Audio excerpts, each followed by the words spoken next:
Today we're talking chrome-plated cases. You ask questions and I answer them. Are you guys nuts? What am I talking about? It's super cool because of the gentle design. Boom, Watch fam! What is up, Watch Geeks? Welcome to episode 51 of ASKTNH. I don't know what's going on. It's right now. It's Thursday, so we're recording for next week. It's like last week right now. So I'm just still dealing with the Universal Geneve thing that happened last week, which you're watching this week. Now, it was really wild. Some guy bought a Universal Geneve Pilot's chronograph. It's a Compax for $200, and it went on eBay for I think $18,000 or $20,000. It was actually sold privately, so it went absolutely berserk. There's actually an article on Theo Harris, kind of telling you guys the whole story and the background info. The link is below. But that's kind of it. That's what like really big kind of shit is going on. But that's it. Let's get into the questions. Should I stay away from chrome-plated cases?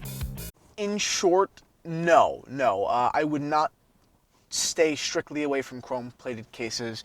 If you guys have watched the show before, then you know that I really don't like to go into like serious blanket statements about like elements entirely. I think that, if you're looking, okay, what's wrong with a chrome-plated case? Let's start off with that. A chrome-plated case was less expensive to make than a stainless steel case. Usually chrome-plated cases have a chrome plate on top and a stainless steel back, because the back, case back, gets the most wear, and they didn't want it to be a total piece of shit aesthetically, so they would do stainless steel back, and they would do chrome-plated cases. But it's just mimicking stainless steel. That was it. For those of you who don't know what a chrome-plated case, how it wears, why it is so bad and over time, is it corrodes. The chrome plate kind of disintegrates or almost maybe kind of peels off over time. And yes, there are like really minor examples of this where just a little bit is a kind of, a little crusty looking, but there are examples in which the entire case is just this gross, almost like, it's not dirty, it's a gross piece of metal. So over time, a really bad example looks like garbage, but if it's really only light, if it's only light wear, then it's not really a problem at all. In retrospect, it was a stupid idea to ever do chrome-plated cases because, watches, at least the way we view them today, are really everlasting. Yeah, they're supposed to be able to be worn for 10, 20, 30 years. You want your kids to wear your watches. So it doesn't make all that much sense that you would make such a typical flaw in the longevity and the design. So fundamentally, I think it's a stupid thing that anyone ever made. But it is a part of history, it is a big part of watch history, a huge part of watch history, and we have to understand that it is a thing. So when do I think it's okay to buy a chrome-plated case?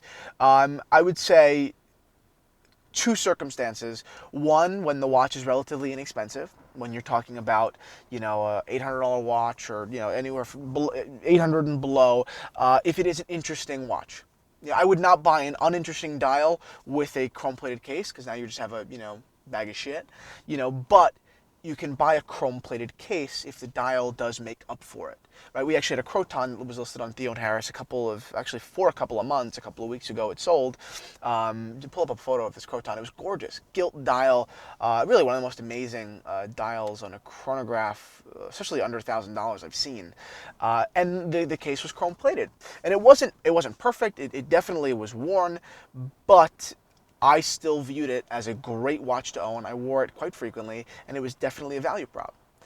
So it is hard. If that watch was $1,500, $2,000, now my whole kind of skew when I'm looking at what I'm valuing goes off. But under $1,000, it was definitely worth it. The other, I guess, segment where I would consider buying a chrome-plated case is in an exceptional watch. I'm sure there are watches, chronographs that were made, years ago that are extraordinarily valuable. You're talking $10,000, where it might be a Safe Queen. I don't even know examples. I'm just sure that they exist. Whether it's maybe a vintage Retropont or a vintage, split-second chronograph or a mono pusher or just something really, really incredible and valuable that will appreciate. Then that's a time where I would also look past the chrome plate because that's too minor of a detail to hold it back. It doesn't really have the historical significance that would outweigh something so interesting. So overall, They're not great. They're definitely a downfall to a watch, to any watch. It's never an advantage, that's for sure, because well, it's just not.